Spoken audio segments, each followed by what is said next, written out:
breathing softly, deeply, fully,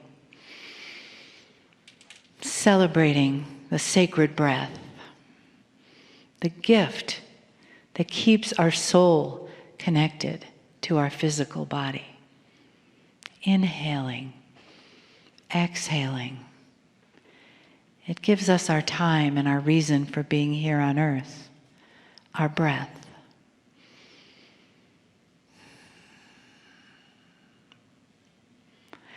And as the beauty of this weekend continues to unfold for all of us, remember that breath. Remember your 3 little words from earlier today that will take you forward with the love of the entourage, Kryon, the Star Mothers, the teachings that have been given here this weekend, and the family that not only sits next to you in front and in back, but the ones that you can't see, that are with us always. Those beloveds from the other side of the veil, and those from our ancient Akash, always giving love and honor to our journey here on earth, and inspiring us with messages such as we receive from Kryon. Greetings, dear ones. I'm Kryon of Magnetic Service. I want you to take a deep breath. I want you to clear your mind as much as possible in these closing moments of the weekend.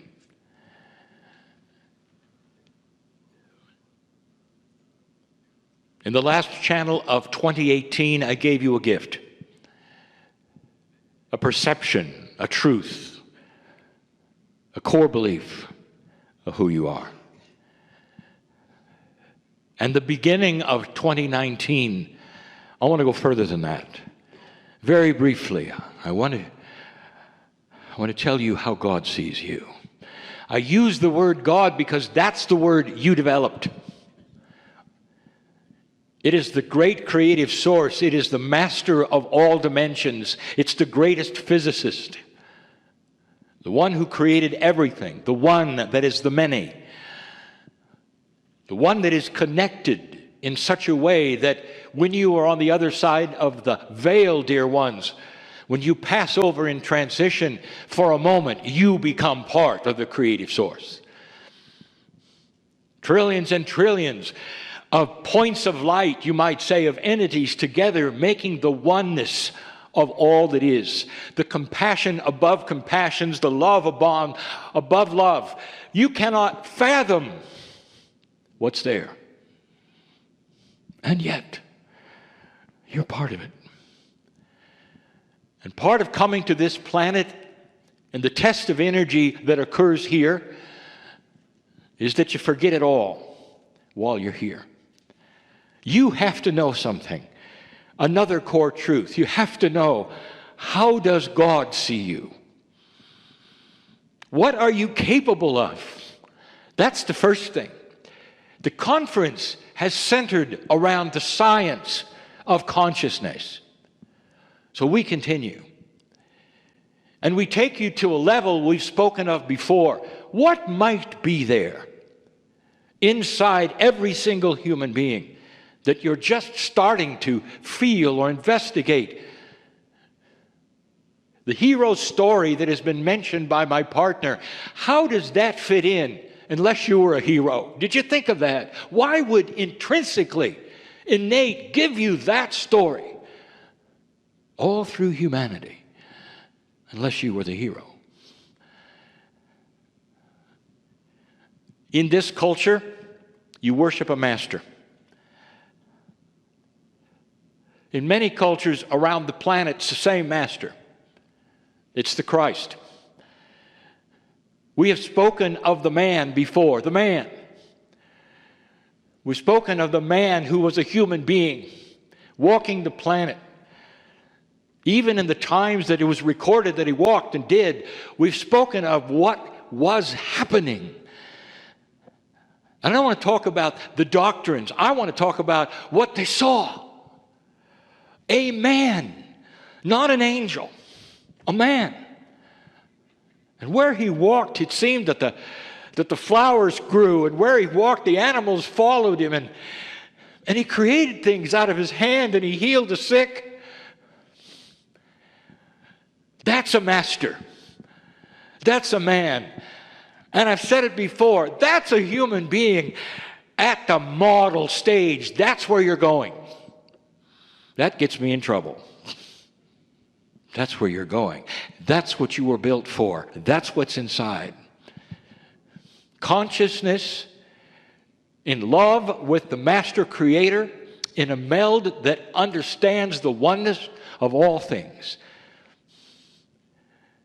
Where the earth knows you as you walk along because you're one with the earth. Where you suspend all thinking about tomorrow or the next day or the past, and instead you are simply one light on the planet.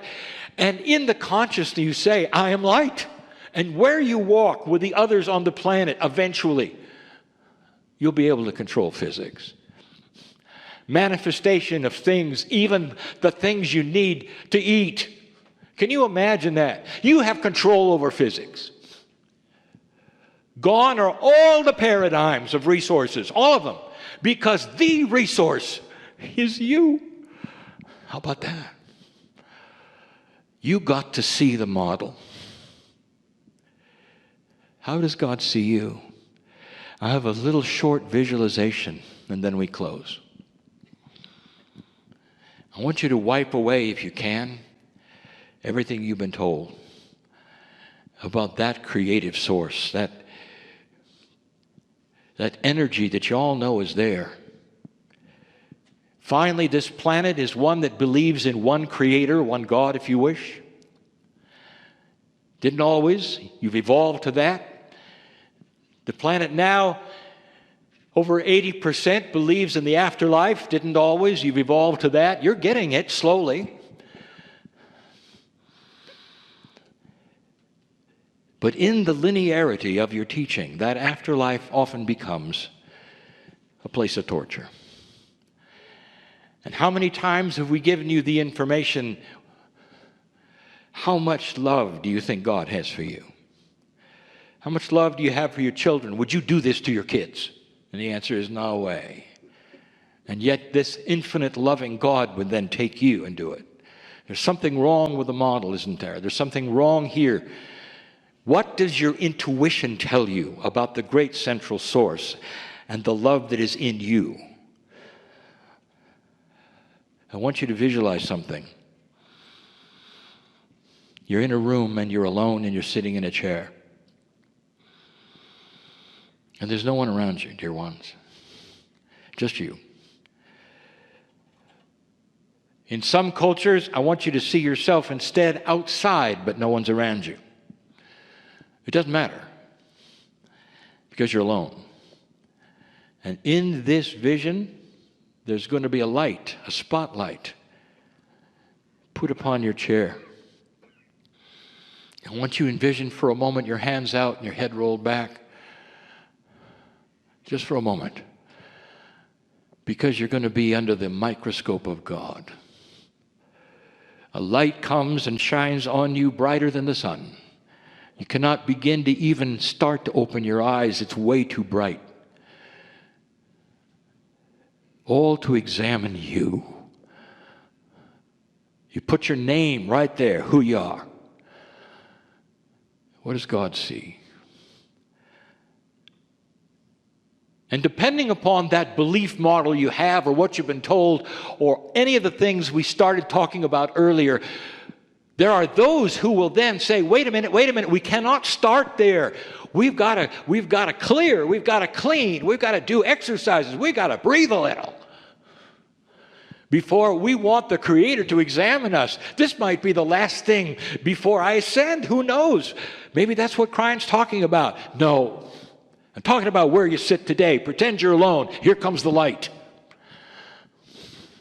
Then there would be those who say, I'm not comfortable. I don't want to do this because I've been told I'm not worthy. I'm not worthy to be examined.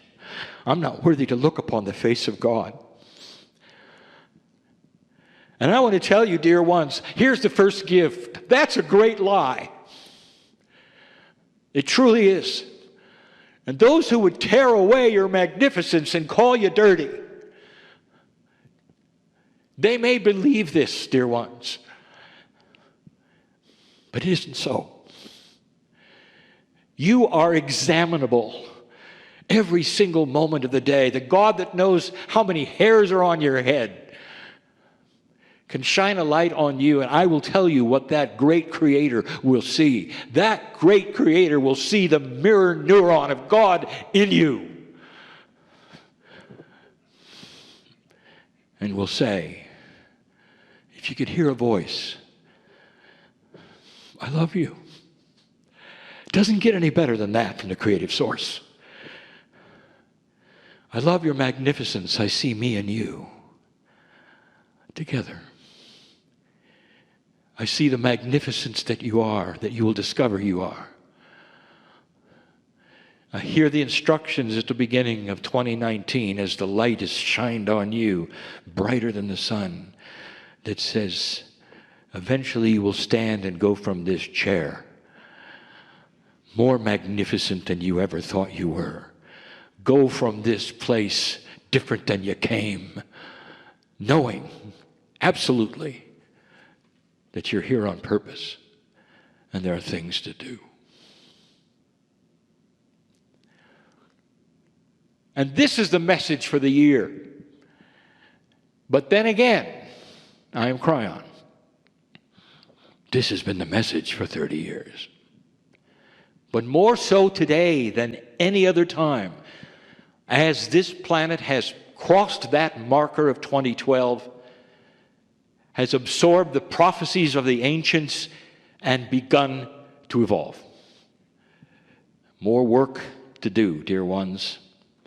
More light to shine. And no better way than by finding the God in you and showing others how to live. And so it is.